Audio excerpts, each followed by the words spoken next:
Was-was belanja negara.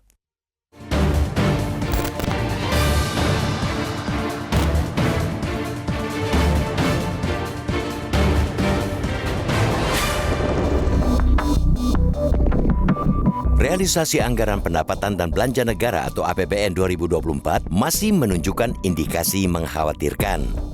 Per Agustus, belanja negara tumbuh pesat 15,3% jika dibandingkan dengan periode Januari-Agustus tahun lalu. Nilainya mencapai 1.930 triliun rupiah. Sebaliknya, pendapatan yang terhimpun hingga Agustus tahun ini baru tercapai sebesar 1.777 triliun rupiah.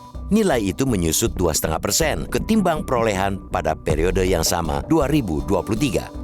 Dengan mengurangkan belanja dari pendapatan per Agustus, anggaran negara sudah tekor 153,7 triliun rupiah.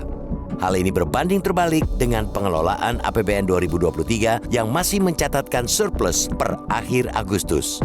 Pendapatan negara ketika itu bahkan melesat 49,8% secara tahunan, melanjutkan torehan positif pada 2022. Kontraksi pendapatan negara sudah dimulai sejak awal tahun.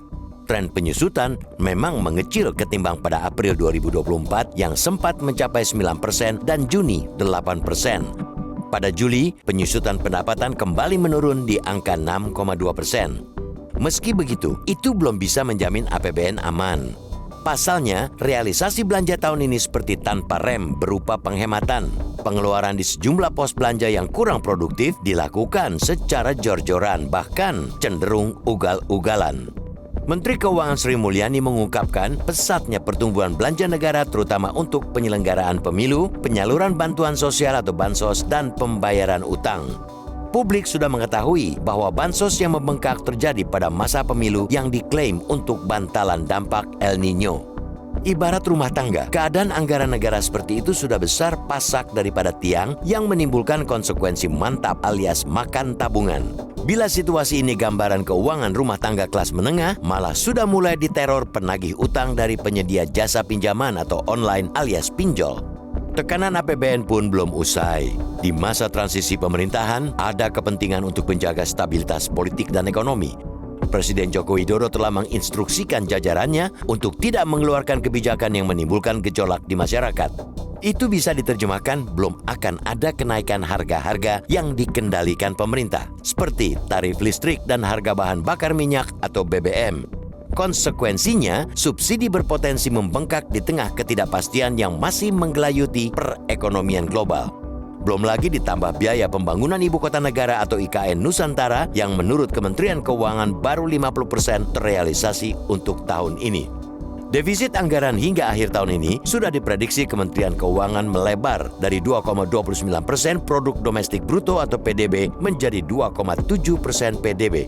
Artinya, utang yang dipakai membiayai defisit juga akan membengkak. Pelebaran defisit itu semestinya bisa diminimalkan lewat penghematan-penghematan di pos-pos belanja yang kurang memiliki daya dorong perekonomian, atau paling tidak mengalihkannya ke belanja-belanja yang produktif, utamanya untuk dapat merevitalisasi sektor real. Kita perlu mengingatkan pemerintah bahwa sampai dengan Agustus, Purchasing Managers Index atau PMI manufaktur yang mengukur belanja perusahaan kembali mengalami kontraksi. Ancaman penurunan pendapatan hingga pemutusan hubungan kerja atau PHK masih di depan mata jutaan pekerja formal. Masa transisi di tengah kondisi ekonomi masyarakat yang lesu seperti saat ini justru bukan momentum berleha-leha, sekadar menunggu masa jabatan berakhir. Pemerintah semestinya bekerja keras bersama pengusaha sektor manufaktur untuk merumuskan berbagai kebijakan mengatasi penyusutan industri. Dampaknya bukan hanya sampai ke para pekerja, melainkan juga akan kembali ke APBN lewat pendapatan negara. Selanjutnya, pandu pemerintahan yang akan datang untuk lebih membelanjakan anggaran secara produktif dengan kebijakan yang tepat. Ada pesan di balik penyebutan langkah pemerintah yang dalam bahasa Indonesia memakai kata kebijakan. Itu agar dalam menyelenggarakan negara dan melayani masyarakat, pemerintah senantiasa menjalankan dengan bijak, yakni mengutamakan kepentingan rakyat.